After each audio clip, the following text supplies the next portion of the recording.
앞으로 가.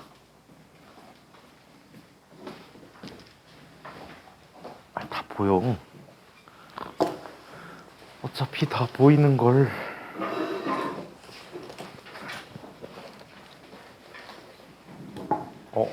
짠이가 안 온 거니? 네.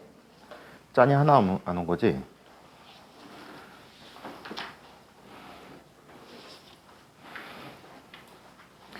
오늘도 짠이를 앞에 함께 해서 정사각형을 만들어야 되겠구나.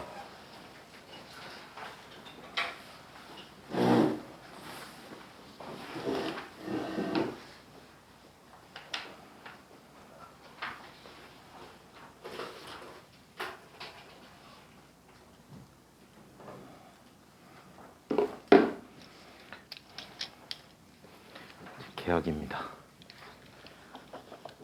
운명의 시간이 왔군요. 3학년이 됩니다.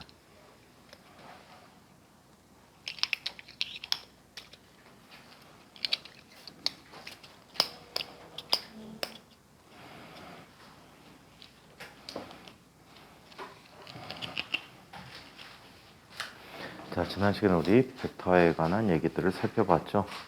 자, 벡터에 대해서 살펴봤습니다.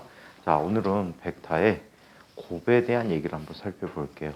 당장에 많이 쓰지는 않을 거야. 근데 여러 가지 물리식들을 표현할 때 많이 이용하고 있으니까 알아두는 거에 훨씬 도움이 될 것이다. 자, 오늘 할 거는 다 약속입니다. 연산이라고 하는 것이 다 약속이지, 수학에서, 그지? 자, 누구와 누구를 이렇게 연산시키면 이런 결과를 갖는다라는 약속이야. 그래서 오늘 하는 것도 다 약속입니다. 자, 번호가 뭘로 끝났었죠? 여덟 번째까지 하네, 9번째까지 했니? 10번째까지 해서 양괄호니? 네. 양괄호. 자, 11. 자, 벡터의 스칼라 곱에 대해 살펴보도록 하자.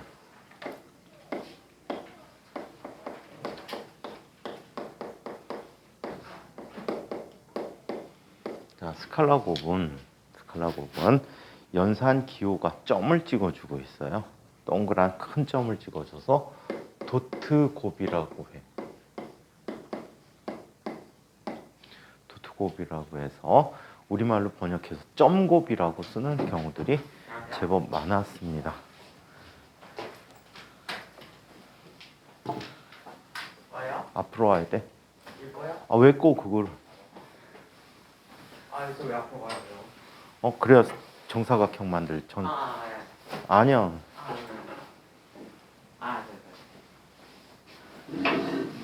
자, 그러면 얘는 도트곱이라 해서 점곱이라고 표현을 해주고 있고요.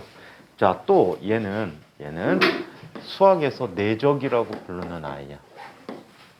내적. 자, 스칼라 곱이라는 이름이 붙은 이유는 곱의 결과가 스칼라가 되어버립니다. 곱의 결과가 스칼라라고 해요. 자, 그러면 약속을 한번 살펴보도록 할게. 자, 이쪽에 A라는 벡터가 있었고요. 이쪽에 B라는 벡터가 있었어요. 네. 나는 되게 불편해요. 자, 그래서 이렇게 사이각이 세타라는 각도를 갖고 있으면 이 연산의 약속은 다음과 같이 해줍니다. A라는 벡터 도트, B라는 벡터는 A의 크기 곱하기 B의 크기 곱하기 사이각에 대한 코사인 값으로 나타내주고 있다라고 얘기해요. 자, 이걸 정의라고 얘기합니다. 이걸 정의라고 해요. 자, 굳이 표현한다면 한 벡터가 다른 벡터에게 영향을 미치는 정도라고 표현해주면 좋을 것 같아요. 자, 어떤 식으로 영향을 주는지 한번 볼까? 여기에 A 코사인 세타를 그림상에 표현을 해보자. A 코사인 세타는 A를 B에 수선을 내렸을 때 이 B 방향의 성분을 A 코사인 세타라고 불러주고 있잖아. 그쵸? 그래, 안 그래요? A 코사인 세타라고 할 수 있지요. 그렇다면 보자. 자, A의 크기가 B에 미치는 영향 정도를 표시한 거야. 만약 이 사이각이 90도라면 모든 A는 B 방향을 향하지. 그럼 A의 모든 것은 B를 향해서 B를 위해서 받쳐지게 돼. 만약에 이게 수직하다라고 생각해봐. B에게 영향을 주는 요인이 하나도 있나 없나? 없지. 왜? 코사인 90도는 뭐가 되기 때문에?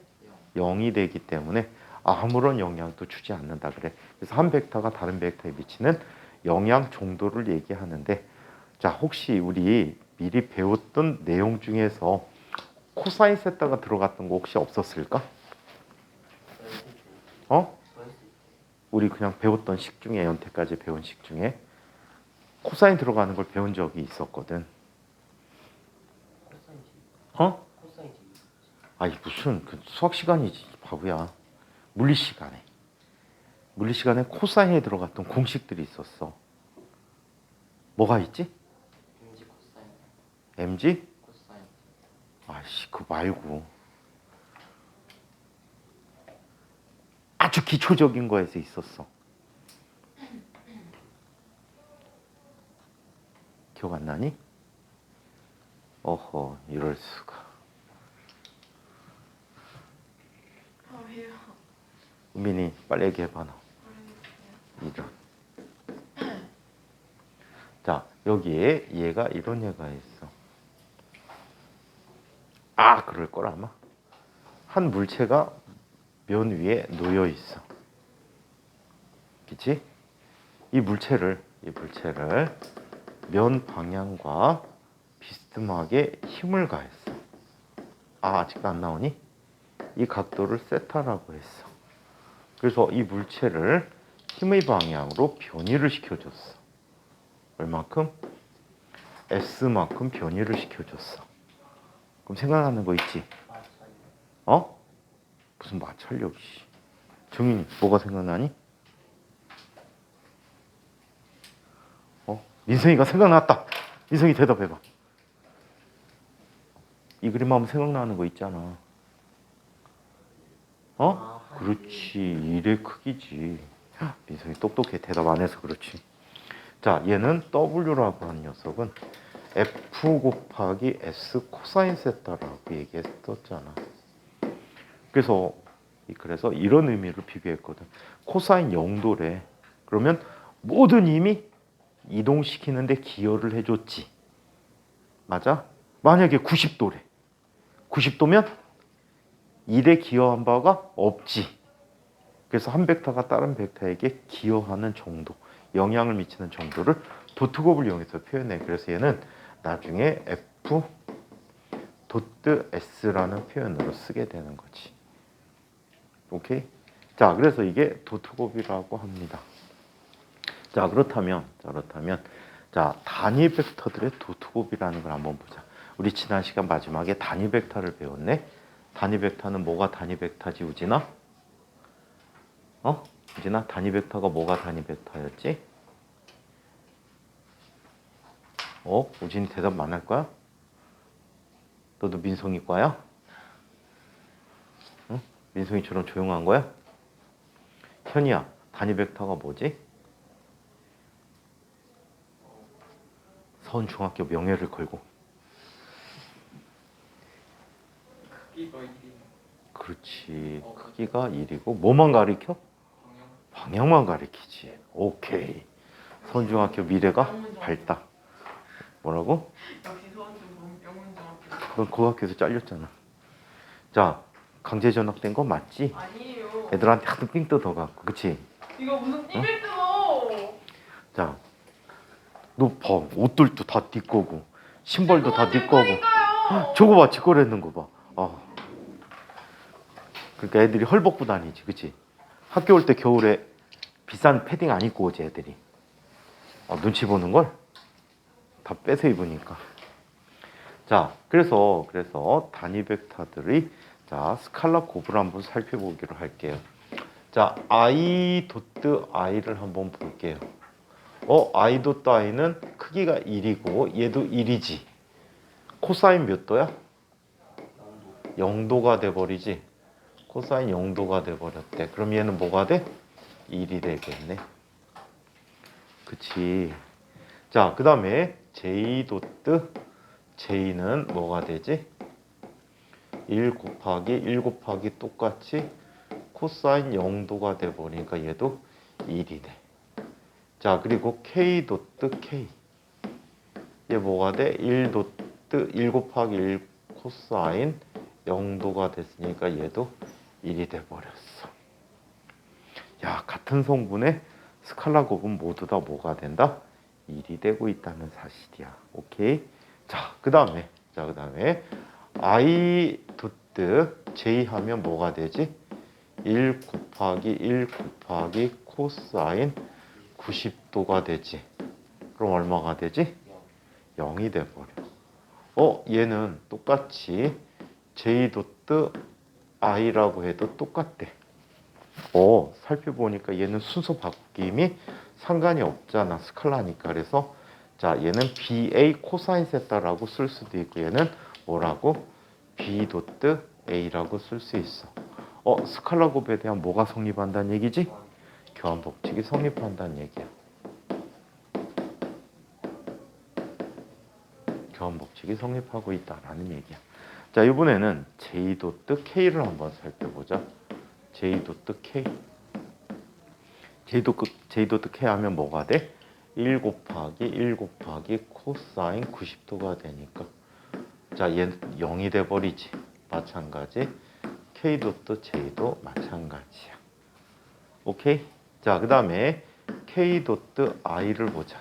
K 도트 I도 1 곱하기 1 곱하기 코사인 90도가 돼 버리니까 얘는 0이 돼 버리고 얘는 I 도트 K라고 얘기해 줄 수 있다라고. 그래서 같은 성분끼리의 곱만 살아남는다라는 얘기야. 자, 여기에서 A라는 벡터를 세 가지 성분 다 해서 볼게. AX I에 더하기 AY J 해 더하기 H K 해시라고 얘기하고 B라고 하는 벡터는 BX I 해 더하기 BY J 해 더하기 BG K 해시라고 얘기했을 때 두 녀석을 도트곱을 한번 해볼까? 두 녀석을 도트곱을 해봤을 때 A 도트 B라는 걸 해봤대. 그러면 항이 몇 개가 나와야지 곱하기니까 9개가 나오게 되는 거지. 9개가 나오지만 그 중에 다른 성분끼리의 곱은 모두 뭐가 돼? 0이 돼 버리니까 남는 것은 같은 녀석의 곱의 크기만 남게 되는 거지. 그래서 얘는 어떻게 돼? AX, BX, AY, BY, H, BG라는 것만 남게 된다라고 해. 오케이? 이 값은 AB 코사인 세타와 같대. 그래서 수학에서 이 식을 무지 많이 쓴다. 나중에 A 좌표들이 주어지면 A의 크기 알 수 있고 B의 크기도 알 수 있거든.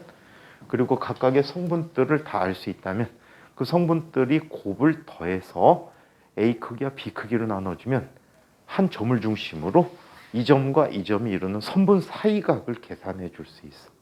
코사인 세타를 계산할 수 있는 거야. 이해해? 그래서 엄청나게 많이 쓰이게 되는 I가 됩니다. 자, 그래서 이렇게 됐대. 그러면 A의 크기의 제곱값을 한번 살펴볼까? A의 크기의 제곱은 이렇게 약속해서 쓰기로 해. A 도트 A라고 쓰기로 해. 오케이? A 도트 A라고 써. 약속이야. 그럼 얘는 뭐가 되지? AX의 제곱 더하기 AY의 제곱 더하기 AG의 제곱이네. 따라서 A 도트 A의 크기는 자, 뭐가 된다라고 합니까? 루트 AX의 제곱 더하기 AY의 제곱 더하기 AG의 제곱이라고 합니다. 아시겠죠? 이해해요? 그래서 이 크기 구하는 거. 우리 크기 구했었잖아. 지난 시간에. 그지? 도형각 구했었잖아. 얘와 얘가 이루는 선분 OQ 또는 OP'이라고 썼을 거야. 그 다음에 지축성분의 피타고라스 정리 이용해서 계산하는 대각선 크기가 되잖아. 그쵸? 자, 그래서 이렇게 얘기할 수 있고 또 재미난 거 한번 볼까? 이거 갖고 코사인 제곱법칙을 확인할 수 있다? 코사인 제곱식으로 확인할 수 있대. 어떻게 확인하지? 일단 더하기부터 해준 다음에 얘기해 줄게. A 벡터 더하기 B 벡터의 제곱을 한번 구해보지. 그럼 AB 벡터의 크기를 구하라는 얘기하고 똑같단 말이야. 그럼 얘는 이렇게 얘기하던 거지. A 더하기 B 벡터 도트 A 더하기 B 벡터가 돼. 오케이? 얘를 분배해버리면 이렇게 나타나주네. A 도트 A 더하기 2배의 A 도트 B 더하기 B 도트 B가 돼버리지. 얘는 이렇게 쓸 수 있네. A의 제곱 더하기 B의 제곱 더하기 2배의 AB 코사인 세타가 되는구나.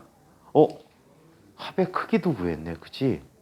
신기하다. 알아두면 엄청나게 개이득일 것 같아. 오케이? 알아두면 개이득이야. 나중에 이제 가서 2학년 때까지 꾸준히 한번 가봐.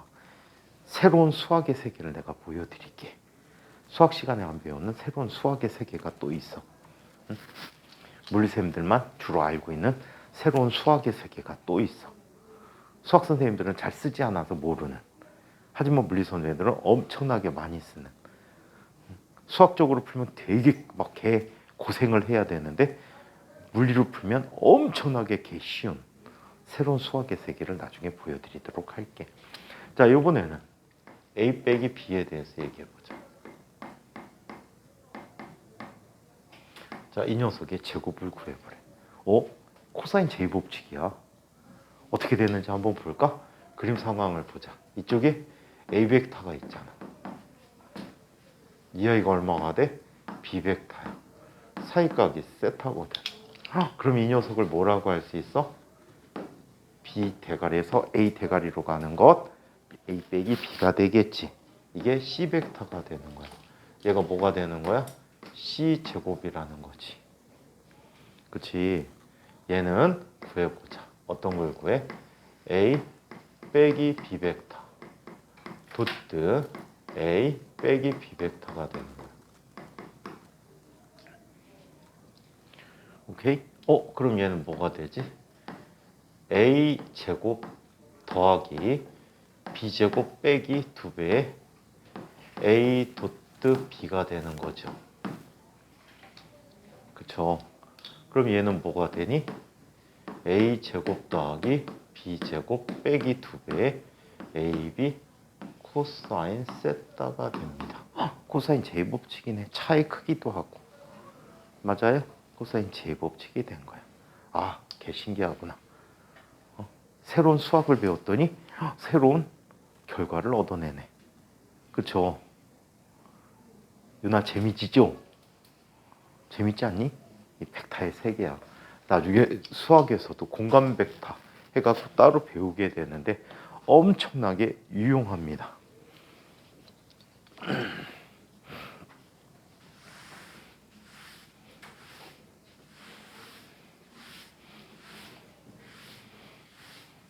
자, 이번에는 벡터 곱을 이야기해 보도록 하죠. 여기가 조금 까다롭습니다. 12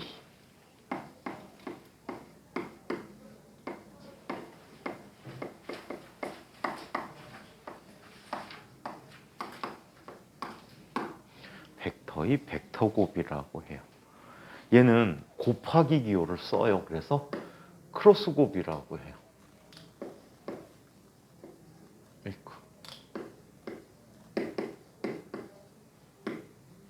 크로스 곱. 수학에서는 얘를 외적이라고 불러요. 내적과 외적, 아우터 프로덕트, 좀 전건 이너 프로덕트 이렇게 표현해주고 있어요. 자, 얘는 평면에서 정의 못하고 공간 속에서 정의하는 개념이야. 공간에서 정의하는 거야. 그래서 약간 그림이 입체적으로 한번 이야기해 보도록 할게. 자, 이게 어떤 평면이 있었어요. 평면의 한 점으로부터 이쪽으로 A라는 벡터가 있어요. 자, 그리고 이쪽으로 B라는 벡터가 있다라고 얘기하죠. 둘 사이 각은 얼마라고 해? 세타라고 할게. 세타라고 할 때 이때 A 크로스 B를 구하라고 한다면요. A 크로스 B라고 한다면 이 녀석은 크기가 다음과 같은 크기를 갖게 돼.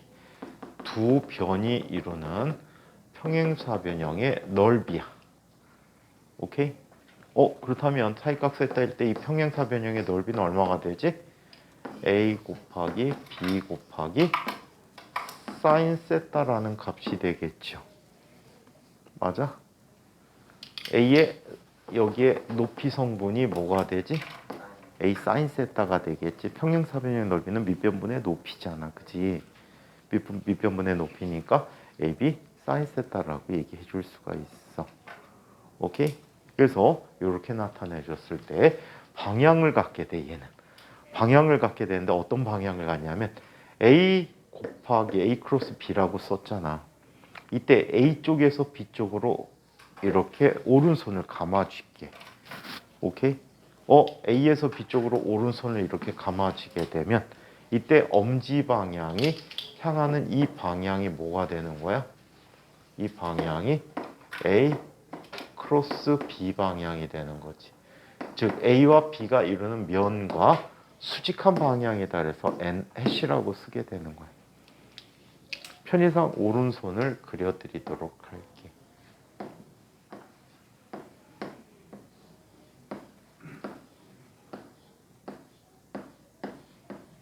자, 이쪽 방향이 곱하는 방향이야. 오케이? 앞에 거에서 뒤쪽으로 감아지는 방향이야. 이때 엄지 방향이 A 크로스 B의 방향이 되는 거야. 아시겠죠? 그래서 이건 역시 정이다라고 기억해 둘게요. 얘도 정이다. 오케이? 좀 어려워졌지? 얘도 근데 은근 많이 써. 좀 이따 보면 알게 될 거야. 그럼 얘부터 한번 볼까? 여러분들 혹시 어떤 값 이야기하다가 곱하기 했던 것, 아니 사인 곱하기해서 사인 값이 붙었던 걸 기억하는 게 혹시 있을지 모르겠다. F는? 그렇지, BIL 사인 세타가 있었지. 자기력 얘기잖아. 전자기력이라고도 불리는 자기장 속에서 전류가 흐르는 도선이 받는 힘이야. 오케이? 이거 2학년 초에 배웠니? 3학년 과정에 있나? 2학년 초에 있니? 3학년에 있니? 꼼짝 마라, 나는 FBI다. 돈 내놔. 빌 내놔. 자기장 방향? 자기장 방향? 그거야. 자기장, 전류, 손바닥이 흰 방향이거든. 이때 전류 방향과 자기장 방향이 세타의 각을 이루고 있다면 얘는 F는 BIL 사인 세타라고 불러.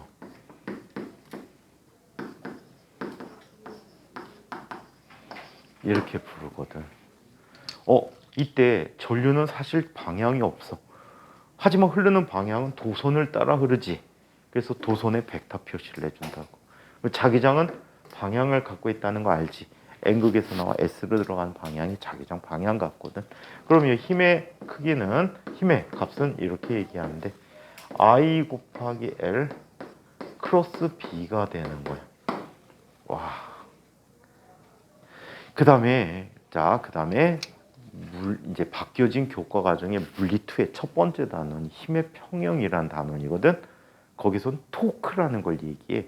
회전 힘, 회전 효과를 갖는 힘의 회전 효과를 나타내는 물리량이야. 거기서도 토크라는 녀석이 나오는데 토크라는 것은 얼 곱하기 F 곱하기 사인 세타가 되거든. 얘는 회전 반지름 또는 기준점에 대한 위치 벡터야. 거기에 힘 F가 가해질 때 회전 효과를 얘기하는 거거든. 그래서 얘는 이렇게 표현해주고 있어. 토크라는 게 이거 토크, 요즘은 돌림 힘이라고 책에서는 얘기하지. 자, 돌림 힘 토크라는 것은 all 크로스 F라고 쓸 수 있게 되는 거야. 그래서 이런 벡터의 벡터곱 역시 만만치 않게 사용하는 식이다라고 얘기할 수가 있어. 나중에 물리 다 배우면 그때 썼구나 라는 걸 이해하지. 선생님이 어제 그저께 지금 갖고 들어가는 선배한테 별 개똥 같은 소리를 들은 거야. 선생님, 물려서 벡터스칼라는 언제 쓰죠? 언제 쓰는 게 아니고 벡터스칼라는 물질이 갖는 고유한 양이지. 그지? 그 양의 특성을 분류해 놓은 거지. 벡터는 뭐야? 크기와 방향을 함께 표시하는 물리량이고, 스칼라는 뭐야? 방향만으로 표시하는 물리량이라는 거야. 그것만 갖고도 충분한 물리량이다. 근데 그걸 뭐 놔두러 어떡하라고. 그래갖고 에이 신경 쓰지 말고 풀어 라고 대답해 줄 수밖에 없었어. 수업을 개똥같이 하나도 안 들었다고 생각돼서. 자, 그래서 이렇게 나타났대. 그러면 단위 벡터들의 곱을 한번 살펴보도록 하자. 단위 벡터의 곱도 한번 살펴볼게. 거기 있는 거 갖고 다 충족이 될 것 같아? 에휴. 집에 가서 필기하지 따로? 영상 보면서 하지? 자, 그러면 화질 좀 나아졌지? 확실히 나아졌지? 중국산 놈들이 중국산. 자, 그러면 벡터들의 단위 벡터들의 벡터 곱을 한번 살펴볼게요. 자, i 크로스 i를 한번 살펴보자. i 크로스 i는 1 곱하기 1 곱하기 사인 몇 도야? 0도란 말이야. n 햇은. 얘는 크기가 자체가 뭐가 돼? 0이 돼버리네. 이런. 자, 그 다음에 자 j 크로스 j는 어떻게 돼버리지? j 크로스 j는 1 곱하기 1 곱하기 사인 0도가 돼버리지. 따라서 이 크기도 뭐가 돼? 0이 돼버려. 자, 그 다음에 k 크로스 k. 자, 얘는 1 곱하기 1 곱하기 사인 0도가 되지. 얘는 얼마가 되지? 0이 돼버리겠지. 자기와 같은 성분끼리의 크로스 곱은 모두 다 뭐가 된다? 0이 된다라는 얘기야. 아시겠죠? 자, 그 다음에 나머지 값들을 보자. i 크로스 j를 볼게요. i 크로스 j는 크기가 1 곱하기 1 곱하기 사인 90도야. 그리고 방향이 있지. 그러면 크기는 뭐가 돼? 1이 되겠지. 방향을 구하는 게 이제 문제인데 선생님이 이런 얘기 해드렸었어. i, j, k라 x, y, g란 얘기 해드렸지. 왼손에 x, y, g 방향이야. 즉 i, j, k야. 오케이? 그러면 i 크로스 j잖아. 그러면 오른손으로 감아주라 그랬지. i에서 j 방향으로 엄지 방향이 돼버려. 이해해? 자, 그렇다면 얘가 갖는 방향은 어떤 방향이야? k 해시 되는 거야. 자, 여기서 또 이런 걸 한번 살펴보도록 하자. 얘의 순서를 한번 바꿔볼게. 자, 얘 순서를 바꿔볼게. b 크로스 a야. 그럼 크기는 b 곱하기 a 곱하기 사인 세타가 되거든. 그치? 그래, 안 그래? 그런데 말이야, 회전하는 방향이 어때? 반대가 되겠지. 맞아? 회전하는 방향이 반대야. 그럼 얘는 뭐라고 써야 돼? 마이너스 n 해시 되는 거야. 즉 얘는 마이너스 a 크로스 b가 되는 거지. 교환 법칙이 성립하니 안 하니? 안 해. 한 5, 6년 전인 것 같아. 선생님 집에 돌아가고 TV를 딱 켜고 막 돌리다 보니까 EBS에서 모 대학교 물리학과 교수가 와서 강연을 하고 있는 거야. 근데 내가 그 강연을 보다가 거의 막 뭐라고 해야 돼? 웃다가 실신하기 직전에 빠졌어. 왜 웃다가 실신하기 전인지 알아? 이 사람이 내가 생전 듣도 보도 못한 법칙을 얘기하는 거야. 선생님이 여태까지 공부하면서 한 번도 들어본 적이 없는 법칙을 얘기해. 아주 당연하다는 듯이 바로 이 부분에서 설명을 했어. 이 사람이 갑자기 이거를 역교환 법칙이래. 그래갖고 내가 공부를 잘못했나? 내가 모르는 게 왜 있지? 역교환 법칙? 아무리 생각해도 역교환 법칙이라는 건 듣보잡이었어. 역교환 법칙 이렇게 하면 안 돼. 뭐라고 표현해야 돼? 교환 법칙이 성립하지 않는다라고 써야 돼. 아시겠어요? 크로스 곱의 앞뒤가 바뀌면 마이너스 부호가 붙어 교환 법칙이라 쓸 수가 없습니다. 역교환 법칙은 뭐야? 생전 듣보장. 그냥 의미 파악은 이래서 이랬겠지라고 생각했는데 사실 뭐 들어본 적이 없으니까 그렇게 가르쳐준 교수가 한 번도 없었는데 갑자기 그분이 그런 소리 하더라. 자, 그렇다면 얘는 뭐라고 쓸 수 있지? 얘는 마이너스 j 크로스 i라고 쓸 수 있구나. 그쵸? 그죠? 자, 요번에는 j 크로스 k를 알아보자. 1 곱하기 1 곱하기 사인 90도 n 해시야. j가 얘지, 그치? jk야. 그럼 j에서 k로 옮겨지면 엄지 방향이 i 방향이 되겠구나. 그래서 얘는 뭐가 돼? i 해시라고 써. 자, 그리고 얘는 다시 마이너스 k 크로스 j라고 쓸 수가 있어요. 자, 이번에는 k 크로스 i를 이야기해 보자. k 크로스 i 똑같이 1 곱하기 1 곱하기 사인 90도 n 해시야.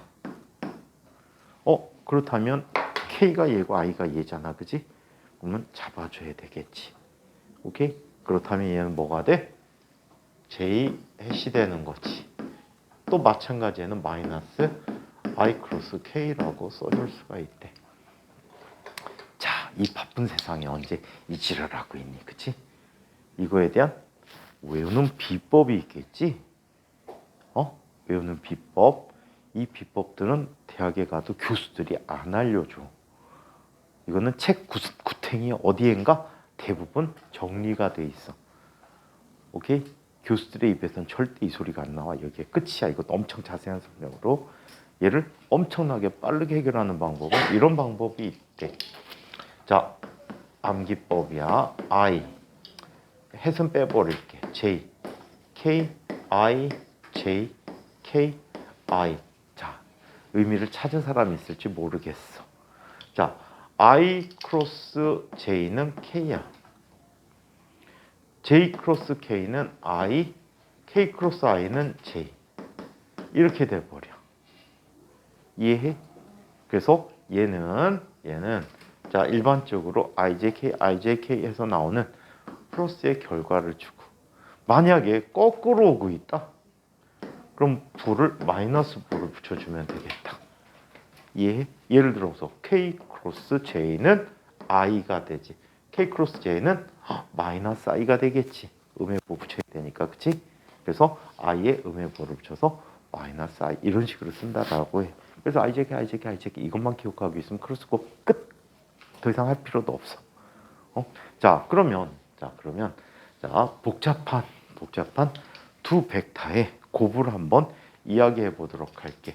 똑같이 A라는 벡터, 이것은 AXI 더하기 AYJ 더하기 AGK 해시라고 쓰고요. B라는 벡터는 BXI 더하기 BYJ 더하기 BGK 해시라고 쓸 수 있습니다. 이 두 녀석의 크로스 곱을 한번 해보도록 하죠.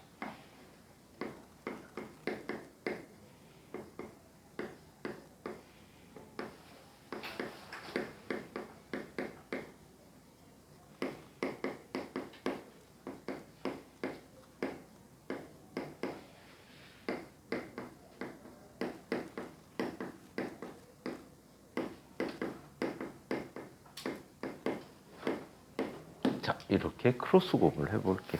항이 몇 개가 나오지? 9개가 나올 텐데 쓸 수 있는 항은 6개밖에 없을 거야. 그쵸? 한번 해보자. 다 대입해 볼게. AX, BX, I 크로스 I 더하기 AX, BY, I 크로스 J 더하기 AX, BG, I 크로스 K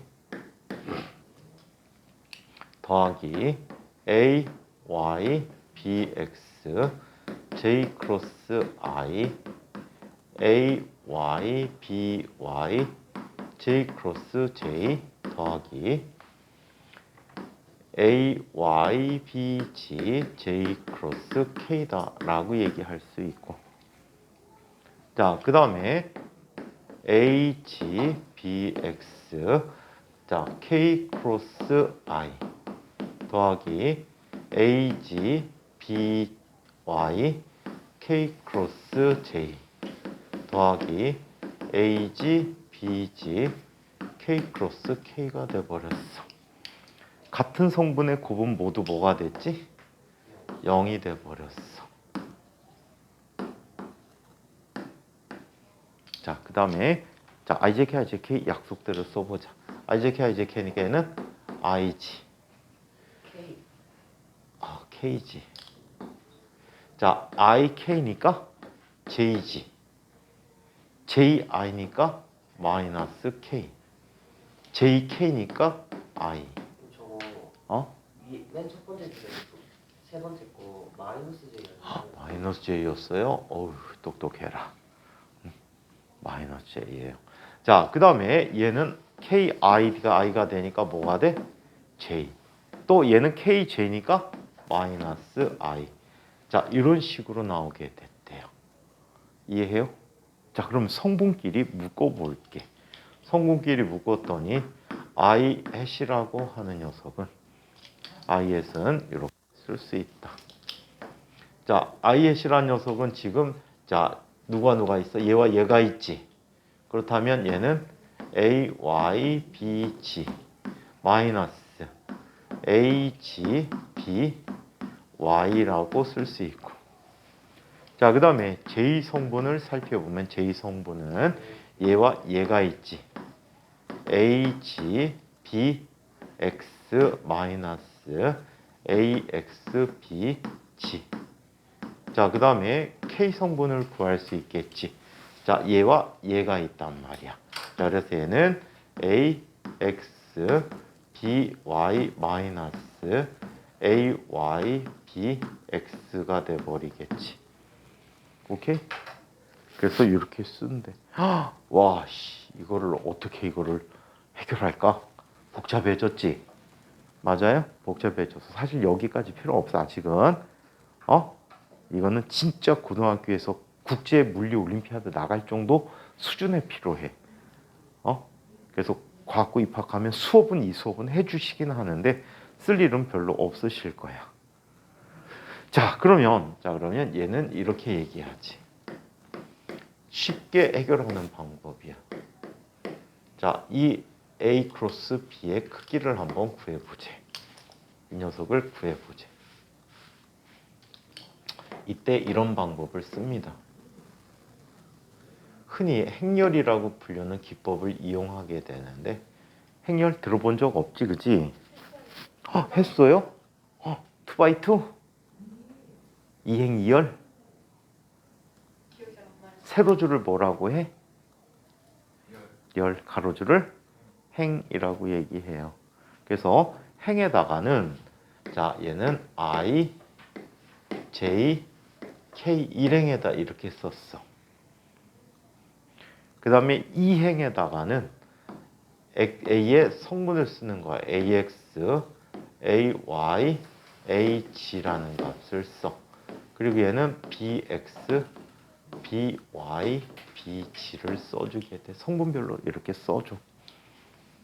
그래서 계산할 때 이런 방법으로 나는 배웠어 옛날에. 너네는 그렇게 안 가르칠 거야. 선생님 때는 이렇게 했어. 얘는 이거 빼기 이거야. 얘는 자 요거 빼기 잘못했다. 요거 빼기 요거야. 자, 그 다음에 얘는 이거 빼기 이거야 라고 해주는데 너넨 모르겠지, 그치? 그래서 이거를 약속을 바꿔서 알려줄게.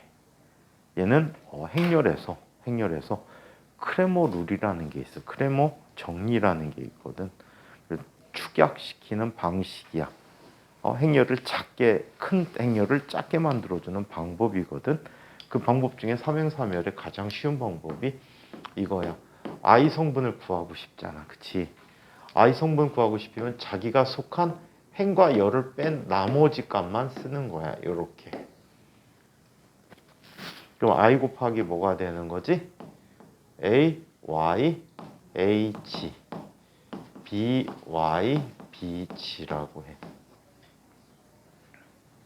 더하기 J 성분을 살펴보는데 J는 자기가 속한 행과 열을 빼.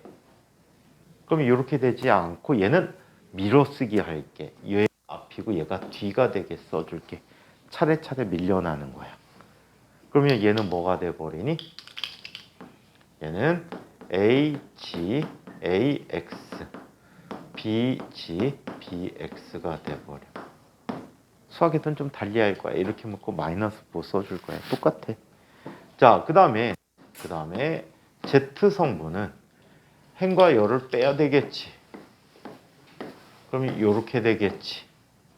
그래서 얘는 AX, AY, BX, BY가 돼. 그럼 얘는 어떻게 처리하니? 행열 지금 겨울방학 때 한 거니? 기압. 어? 기압. 우리 기압인데 막 그거 개념 설명하시면서 겨울방학 때 한 거 아니야? 어? 방학간에서 하는 건 아닌데. 그러면 그냥 해줄게. 얘는 이렇게 그냥 처리 방법을 얘기해 줄게. 원래 이행 이열의 디터미넌트 구한다. 행열 크기 구하는 방식이다라고 하는데 그냥 써줄게. 얘는 i를 해주고요. 크로스의 곱의 차이야. 이거 빼기 이거야. 오케이? 요 방향 빼기 요 방향이야. 이게 순방향이고 역방향이지. 그래서 얘는 어떻게 써? A, Y, B, G 마이너스 A, G, B, Y라는 값이 돼버려. 자, 그 다음에 J 성분도 구해볼게. 얘 성분을 구하면 이거 빼기 이거야. A, G, B, X 빼기 A, X, B, G가 돼버려. 더하기 K 성분도 마찬가지야. 이거 빼기 이거야. A, X, B, Y 빼기 A, Y, B, X라고 한다. 이해해요? 그래서 이렇게 나타내주는 식이라고 해요. 요거 나중에 잘 배우면 혹시 너희들 중에 모르지? 물리올림피아드 국가대표가 될 친구가 있을지도 모르지? 노력에 따라 달라. 그래서 저렇게 나타내 줄 수 있다. 이 결과와 어떻습니까? 똑같죠? 무식한 방법, 머리 쓰는 방법. 모르면 노가다 해도 돼. 알제케 해갖고 노가다만 해도 돼. 근데 조금 머리 쓰면 저렇게 해도 쉽게 계산해 줄 수 있다는 거지. 아시겠죠? 그래서 행렬을 이용해서 행렬이라는 수학적 기법을 이용해서 벡터의 곱의 크기를 계산해 줄 수 있다라고 합니다. 자, 그래서 물리에서 나오는 기본적인 수학 이야기들을 다 맞춰 보았습니다. 자, 그러면 이제 물체의 본격적인 운동에 대해서 보죠. 자, 우리가 이렇게 벡터들에 대해서 공부한 이유는 바로 물체의 변이라는 것이 벡터이기 때문이야. 변이라는 것이 벡터이기 때문인데 내용들을 해결하기 위해서 우리는 벡터라는 방법을 썼습니다. 자, 33쪽에는 얘기부터 이제 본격적인 물리 이야기를 시작해 보도록 할게요. 네.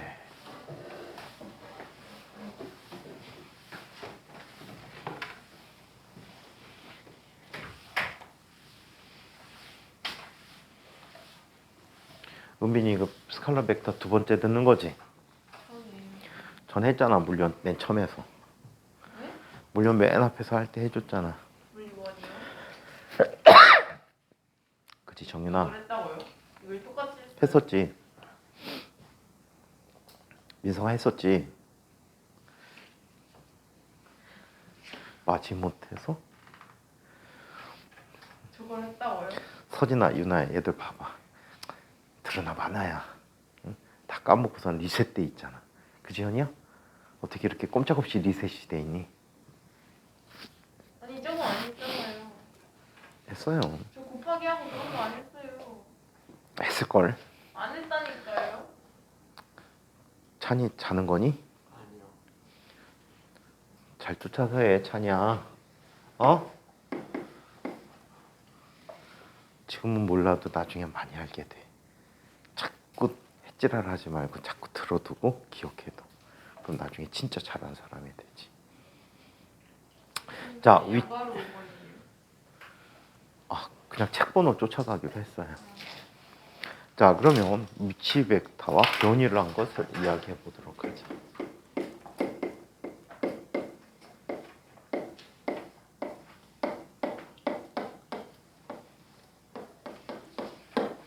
자, 위치 벡터와 변이를 얘기해 보도록 하죠. 어떤 물체가 평면상에서 복잡한 운동을 한다라고 가정을 해보자. 평면에서 복잡한 운동을 하는데, 자, 예를 들어서 이 물체는 뭐 이런 식으로 움직인다라고 하자. 그냥 종이 위에서 개미가 움직이는 걸 그냥 표시한 거야. 그냥 제 멋대로 움직이는 거지. 응? 제 멋대로 움직이는 것이다. 좀 많이 써야 돼? 아직 남았어? 다 썼지? 찬이가 노트를 꺼냈어. 우와. 하나 꺼내고 있었어요. 폈단 말이야, 노트를. 이게 원래 펴져 있었어요. 안 아니, 폈어, 뺀 원래. 거예요. 원래 안 폈어, 물리 시간에. 저번 시간에 펴고 저번 시간에 폈어요. 물리 시간에? 네. 넌 얘만 보고 있니? 네. 난 안 보고? 네. 헐. 찬이를 좋아하는구나. 자, 그러면 이걸 한번 살펴보자. 너만 보고 있대잖아. 찬이가 이쁘기나 잘생기긴 했지. 자, 1.5에서 자, 이무의 위치일 때 이 점을 우리는 위치 벡터라고 하는데 all1 벡터 또는 S1 벡터라고도 써. 이 책은 S라는 표현을 많이 쓸 때 나온 책이야. 보통은 어를 많이 쓰고 있어요, 요즘은. 어를 쓰든 S를 쓰든 상관은 없어. 상관없는데 최근에는 어를 더 많이 쓰고 있다라고 해. 여기 어를 썼구나. 미안해라. S도 쓸 수 있어. 자, 그 다음에 또 다른 위치를 한번 살펴볼까? 또 다른 위치라고 하자. 자, 이 부분에 대한 다른 위치를 지켰네. 위치 벡터를 all2 벡터라고 하자. 또는 얘를 뭐라고 한다고? S2 벡터라고도 해. 오케이? 자, 그래서 우리는 여기에서 위치를 나타내는 벡터가 있는데 이 아이를 위치 벡터라고 해. 이 평면에서 O를 출발해서 크기가 같고 방향이 똑같은 화살표는 세상에 하나밖에 없지. 그래서 물체의 위치를 표시하는 벡터, 위치 벡터라고 합니다. 그래서 위치 벡터로서 all1 벡터 또는 S1 벡터라고 하고 all2 벡터 또는 S2 벡터라고 하는 이런 식을 나타내 줄 수 있다라고 해. 자, 한편 시작점을 P점, 끝점을 Q점이라고 한다면 P점에서 Q점과는 요 벡터가 있게 돼. 이 벡터를 우리는 뭐라고? 델타 얼 벡터라고 해. 이 델타 얼 벡터를 우리는 뭐라고 한다? 변위라고 표현해주고 있다. 위치의 변화가 되지. 그래서 얘는 변위가 된다. 자, 그래서 변위는 델타 얼이라고 쓸 때는 어떻게 쓰지? 얼2 마이너스 얼1이라고 쓰면 되겠지.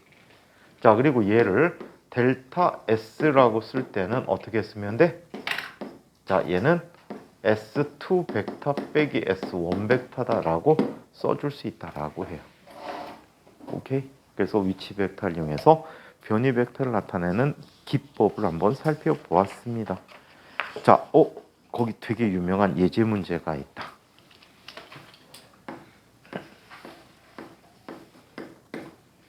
되게 유명한 예제 문제입니다. 자, 벡터 A, B, C가 있는데 A 더하기 B가 C래. 자, 그리고 A, B, C의 크기는 모두 10으로 같대. A 빼기 B의 크기를 이야기해보자라고 해. 여기에서 크기가 모두 같은 벡터가 있었는데 그 녀석의 합이 얼마를 이루고 있대? 같은 크기를 이루고 있대. 기본 상식에서 두 벡터가 합이 돼서 자기 자신을 가지려면 두 벡터의 사이각이 얼마가 될 때야? 120도가 될 때야. 아시겠어요?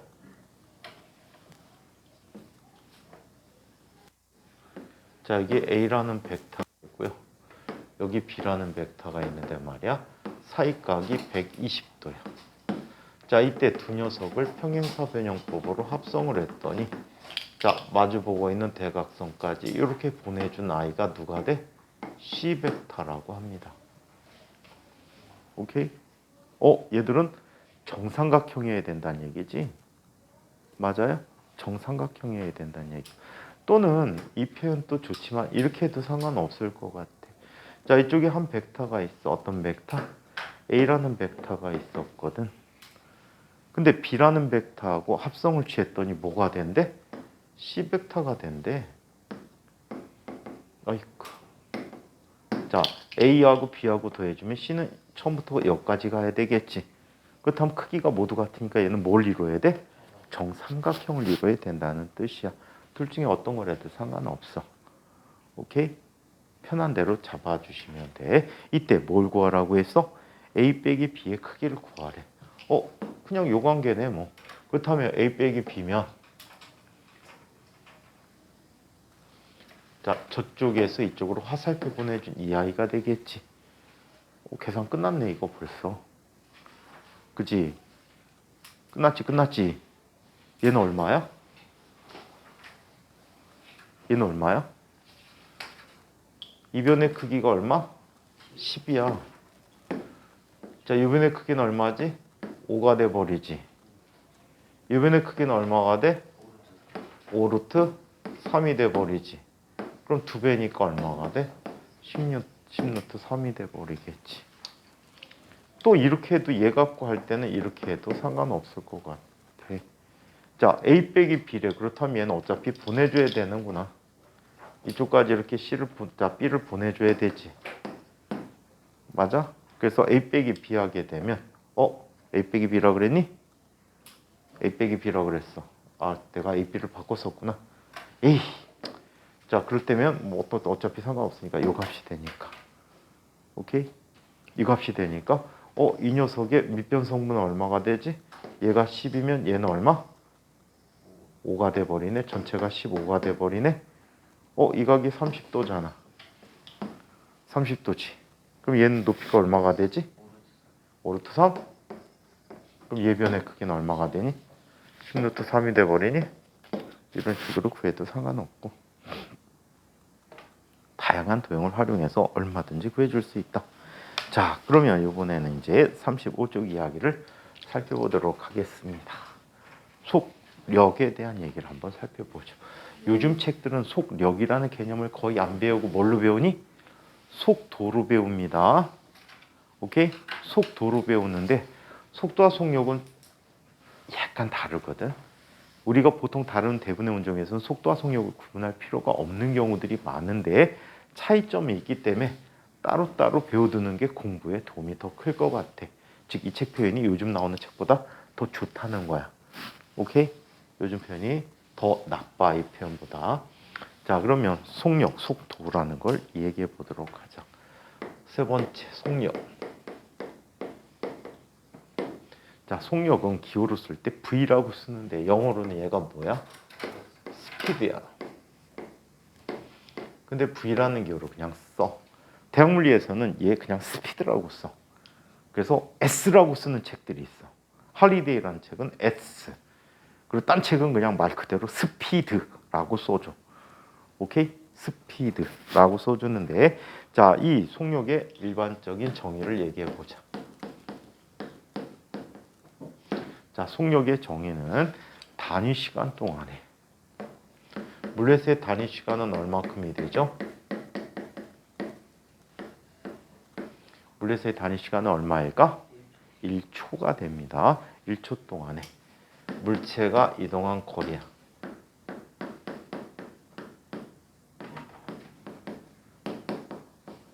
자, 이것을 속력이라고 표현해주고 있대. 자, 그래서 속력은 우리말로 쓰면 다음과 같이 써줍니다.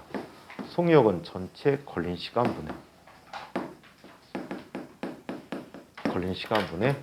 이동 거리가 돼버리지. 단위는 어떻게 쓸 수 있지? 이동 거리 단위 미터지. 시간은 세크가 되지. 미터 퍼 세크야. 또는 이 단위와 맞먹을 수 있는 단위는 다 가능해. 킬로미터 퍼 아워 뭐 이런 것들 다 가능하다라고 얘기해. 자, 이때 속력을 표현할 때 이렇게 표현해 줍니다. 속력은 자, 우리 걸린 시간을 이 책은 t 이동 거리 s라고 썼는데 엄밀하게는 델타 t라고 써주는 게 좋고요. 이 델타라는 표현이 굉장히 인색해. 써주는 게 좋아. 얘는 델타 s다라고 얘기해줘. 이 책에서는 델타 t를 t, 델타 s를 s라고 썼습니다. 자, 그래서 이렇게 나타냈대. 그러면 얘는 이렇게 볼 수 있겠네. 얘는 두 시점 사이의 시간 차이잖아. T1에서 T2 사이에 변했다라고 하면 어떻게 쓰면 돼? T2 빼기 T1, 즉 나중 시각 빼기 처음 시각분의. 자, 얘는 S2 마이너스 S1이야. 나중 위치 마이너스 처음 위치. 이런 형태로 표현해서 쓸 수가 있다라고 합니다. 자, 그러면 두 번째. 자, 평균 속력과 순간 속력에 대해서 얘기해 보자.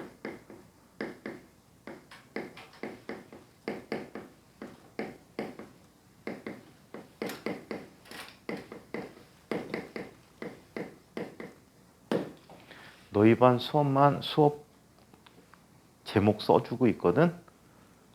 수업 제목 써주고 있으니까 그거 찍어서 보면 돼. 지금 우리 수업만 수업 제목이 있어. 단원명들. 응? 우진이 한 번도 본 적이 없구나. 봤어 단원명? 아, 영상 못 봤어? 그냥 무표 TV 왔다 갔다만 한 거야? 채널 들어갔더니 별거 없어서 안 들어가는 거야? 근데 수업 한 번 놓치면 나중에 찾아보기 진짜 힘들어진다. 엄청 많이 그래서 저장해 놔요. 아, 좋아요. 근데 이제 제목을 넣어놓기 때문에 지금 이제 괜찮아요. 지금 고민 중이야. 홈페이지 하나 만들어갖고 링크를 다 그쪽으로 또 옮겨줄까? 우리 두 거만요? 군데에서 볼 수 있게. 우리 거만요? 반별로. 반별로. 힘들지 않을까요? 블로그에서 힘들지 않을까요? 그거 나눌 수 있잖아요. 블로그에서 나눌 수 있어. 블로그에서 나누다니?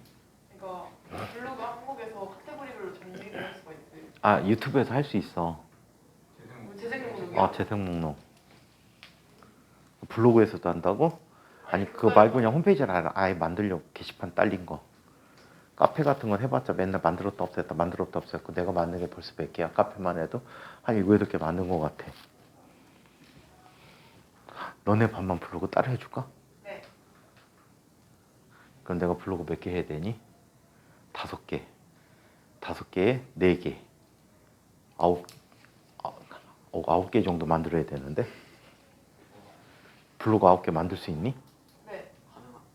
블로그요? 아니면 네이버 카페? 카페? 블로그. 네. 밴드에는 파일 안 올라가잖아. 밴드는 뿌려요 일단 플랫폼. 그 폼이 자체가 뿌려요 밴드는. 아이씨, 뿌린 게 중요하니까 파일 같은 게 큰 사이즈 안 올라가잖아. 올라가니? 그리고 그거 찾는 게 힘들어요. 그 나중에 옛날 거 찾을 때 파일에 내 손으로 내려야 돼. 뭐래? 자, 그러면 홈페이지를 9개를 만들어? 네. 근데 내가 안 들어간다? 네. 자, 내가 안 들어가고 한번 만들어 놓으면 이제 죽는 거야. 에? 그럼 뭐라 했어요? 아니야, 내가 죽는다고. 자, 평균 속력과 순간 속력을 이야기해 봅시다. 한번 일주일 동안 지금 고민하는 중이야. 어떻게 할까? 자, 그러면 카카오 단톡방 만들어도 파일 사이즈 큰 건 안 올라가고, 그러니까 좀 불편한 게 좀 있어서. 차라리 카카오톡을 만들 거면 링크를 적어주세요. 차곡차곡. 근데 야, 그거 하기 싫어서 니네 그냥 물표 TV 와 봐라고 한 거야. 근데 지금 나 스스로 더 귀찮게 할까 말까 지금 고민 중이야. 내가 귀찮으면 너네가 내년에 입시 결과가 좋겠지? 근데 니네 좋자고 내가 불편할 수는 없겠지? 그지? 매일 술도 못 먹고 가갖고 막 정리해야 되고, 그럼 내 머리가 뿌개질 것 같지? 막 술집에서 노트북 켜놓고 막 해갖고 할 수도 없고. 일단 투트랙을 해줄게. 카페 거기다 올려드리고 그다음에 어떤 방식으로든 너네하고 자료를 주고받을 수 있는 그런 사이트나 뭐를 하나 만들어 놓을게. 자, 그러면 평균 속력과 순간 속력에 대해서 이야기해 봅시다. 자, 평균 속력은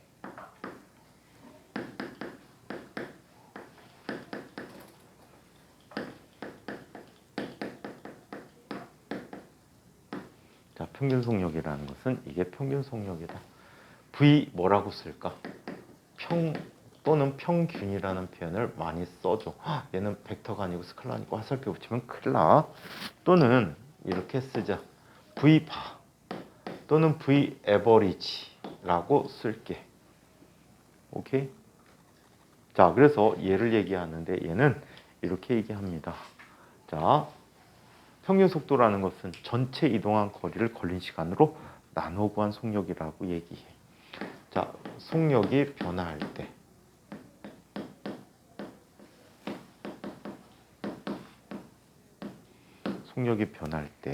전체 이동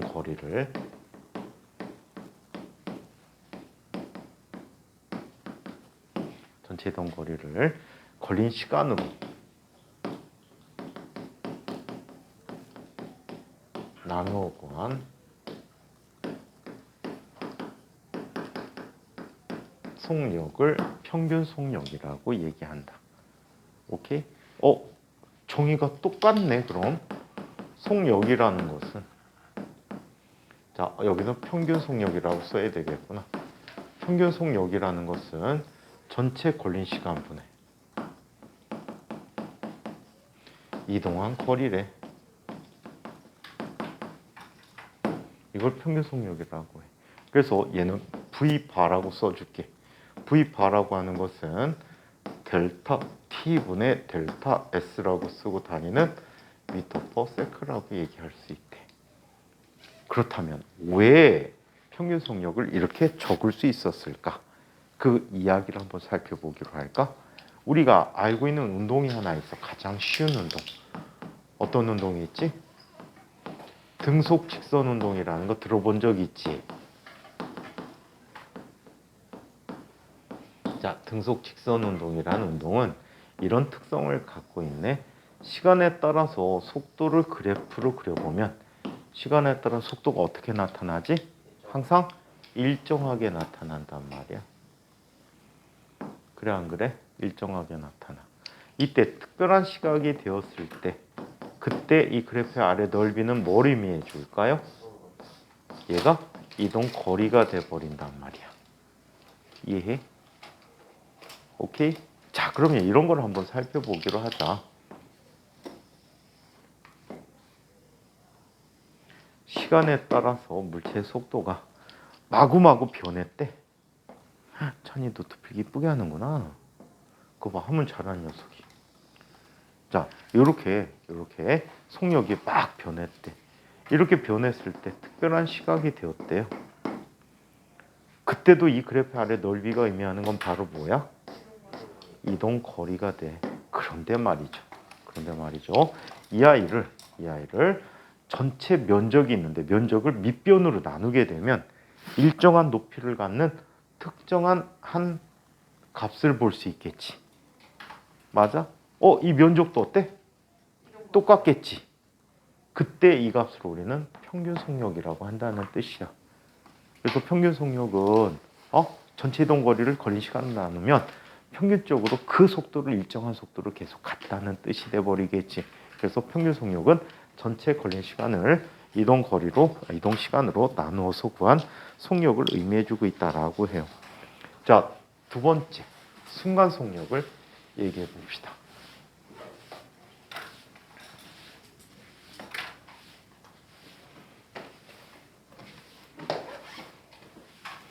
자, 순간 속력을 얘기해 보도록 하자.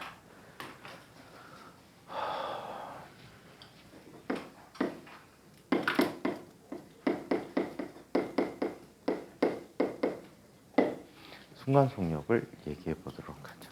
순간 속력이라고 하는 것은 어떤 게 순간 속력이야? 어느 한 순간에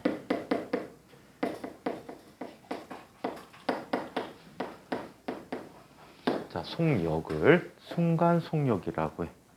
어느 한순간의 속력이야. 딱 찍어서 몇 초일 때 얼마, 몇 초일 때 얼마 이런 식이야. 자, 이거를 이렇게 이야기할 수가 있어. 자, 어느 한순간이라는 것은 아주 짧은 시간 동안에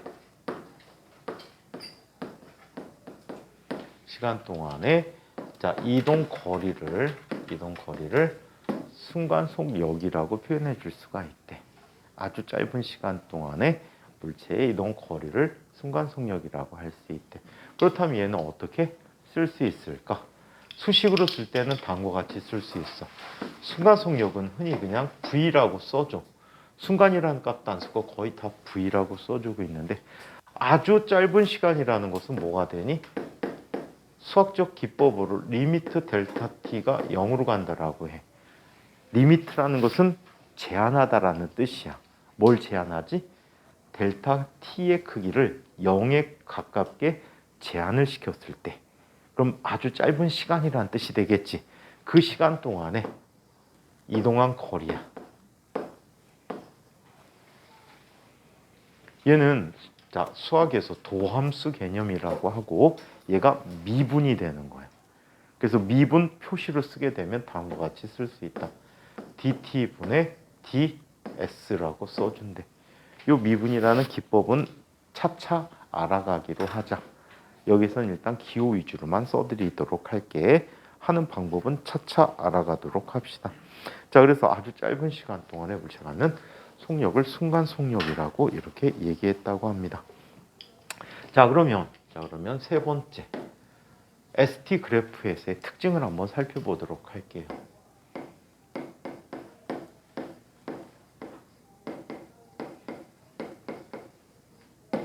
자, ST 그래프에서의 특징을 한번 얘기해 보도록 하죠. 자, ST 그래프에서는 다음과 같은 방식으로 그래프를 해석해 줄 수가 있대.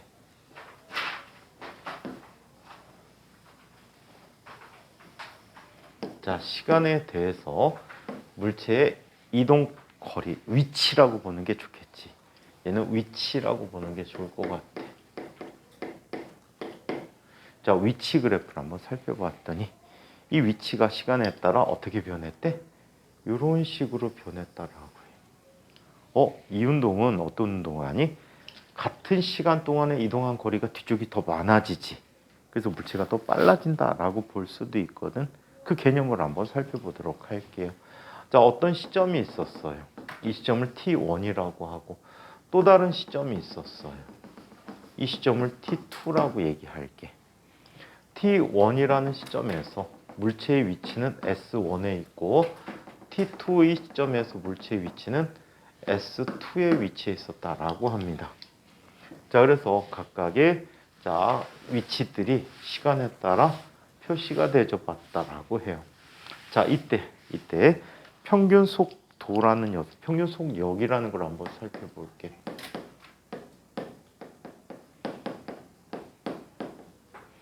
평균 속력은 V 바라고 표현해 줬을 때 이렇게 표현한 거야.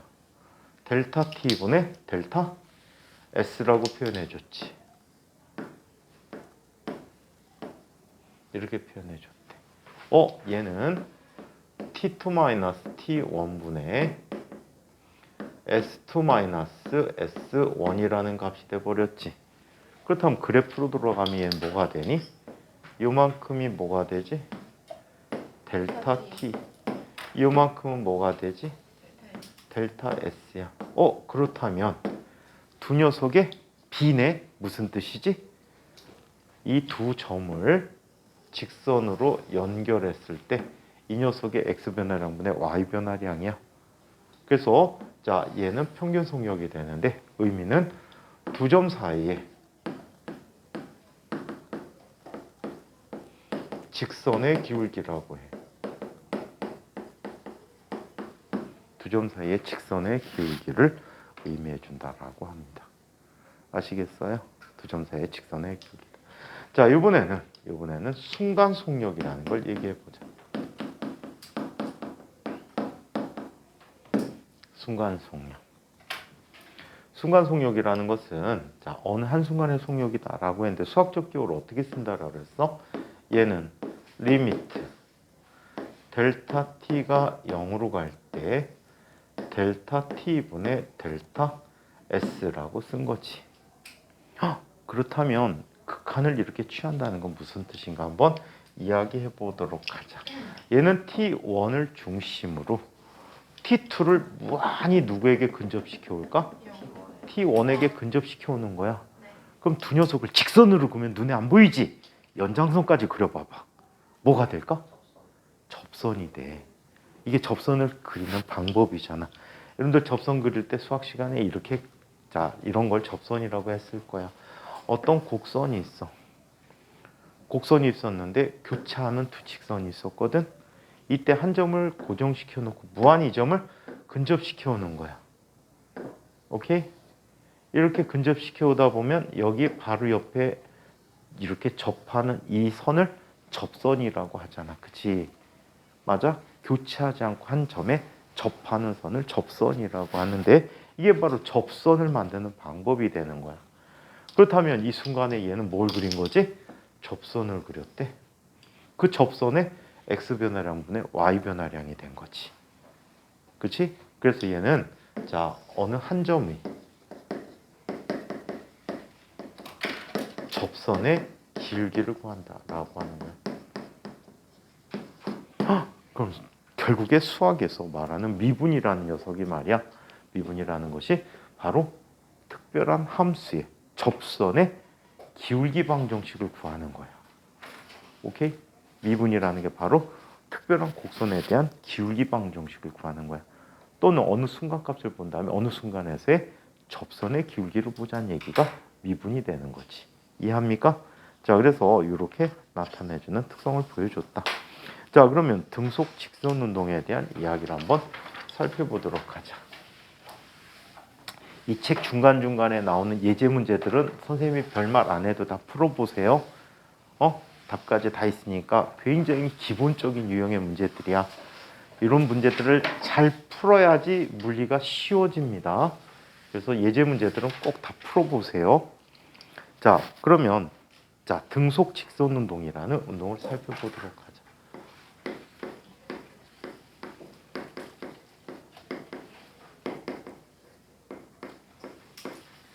자, 얘를 등속도 운동이라고 해요.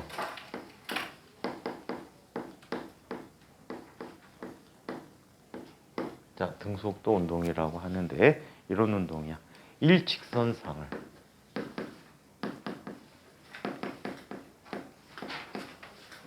자, 일직선상을 일정한 속력으로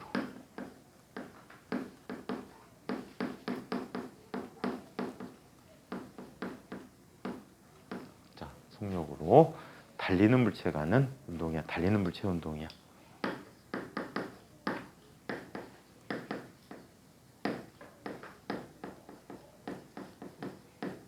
자, 이런 운동을 등속 직선 운동 또는 등속도 운동이다라고 얘기해.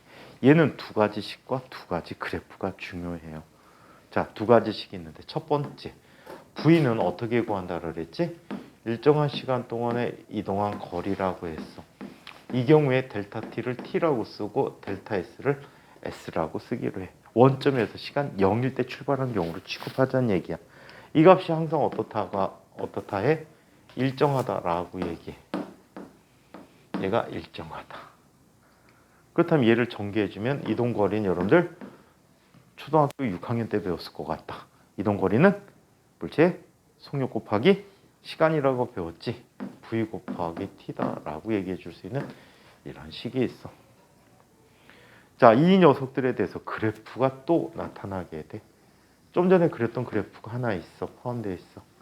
시간에 따라서 속도 그래프를 살펴봤더니 항상 어때? 일정한 값으로 이렇게 나타나게 된다라고 해. 자, 이게 V가 항상 일정한 거지. 이때 특별한 시각이 되었을 때 이 그래프 아래 넓이가 의미하는 게 바로 뭐라고? 그 시간 동안에 이동한 거리 S가 되는 거지. 이해해요? 자, 한편 원점을 출발해서 운동했다면 특별한 시각이 됐을 때 물체의 이동거리 S는 얼마가 되지? 자, 이렇게 증가하겠지. 오케이? 이 면적이 시간에 비례해서 점점점 증가하는 이런 모습을 가질 거 아니야. 이때 이 그래프의 기울기의 의미는 어떤 의미를 갖게 될까? 자, 얘는 속력이 된다는 거야. 그렇다면 이 속력은 항상 일정한 값을 가지니까 평균 속력과 순간 속력이 항상 어떤 운동이지? 똑같은 물체 운동이다라고 얘기해 줄 수 있겠지. 이해합니까? 이게 바로 등속도 운동이라고 얘기합니다. 자, 그 옆쪽에 예제 첫 번째 되게 재미난 예제예요. 자, 이 문제까지 풀고 오늘은 마치도록 하자.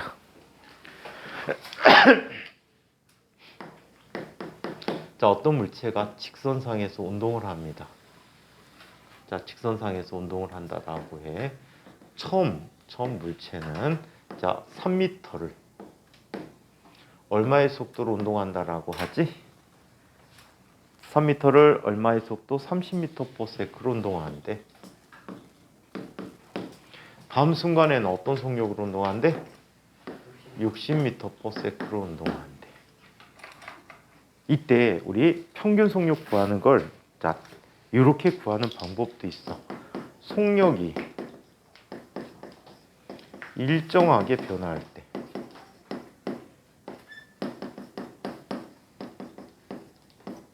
일정하게 변하면 평균 속력은 이렇게 쓰는 방법도 있거든. 2분의 처음 속도 더하기 나중 속도로 구할 수 있어. 오케이?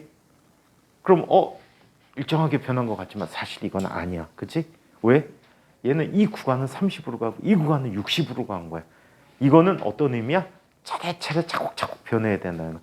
30, 31, 32, 33, 34, 35, 35, 60 이런 식으로 변해야 된다는 얘기야. 이해해? 그래서 이 식으로 쓰면 큰일 나. 자, 얘가 자, 각각 3m만큼 이동하는데 걸린 시간을 계산해 줘야 되겠네. 자, 그럼 이 순간의 속력, 자, 이 순간의 이동 거리, 자, 속력은 30m/s, 얘가 3m만큼 이동하니까 몇 초 걸렸지? 10분의 1초가 걸렸어. 자, 이 관계에서 나타나는 시간은 얼마가 돼? 20분의 1초가 걸린 거야. 그럼 전체 걸린 시간 델타 t는 얼마가 돼 버리지? 20분의 3초가 걸립니까? 맞아요? 10분의 1 더하기 20분의 1이요. 윤호가 졸린가 봐. 어쩔? 자, 한편 전체 이동 거리가 얼마가 되지? 6m가 돼 버리지. 따라서 얘의 전체 평균 속력은 얼마가 돼? 델타 t분의 델타 s가 되니까 얘는 20분의 3분의 6이 돼 버리지. 그래서 얼마? 40m/s라는 속력을 갖게 된다는 거야. 이걸로 계산하면 45가 되겠지. 삑, 틀린 답이 되겠다. 오케이? 그래서 같은 구간만큼 갔다 오는 것 또는 같은 길이만큼 이동거리만큼 일정한 시간 동안에 각각 이동하는 것에 대한 평균값 구하는 문제 상당히 많습니다. 그래서 꼭 기억해 두시기 바래요. 자, 이 내용까지 질문 있는 사람? 이 내용까지 질문 있는 분 없습니까? 없으면 마칩시다.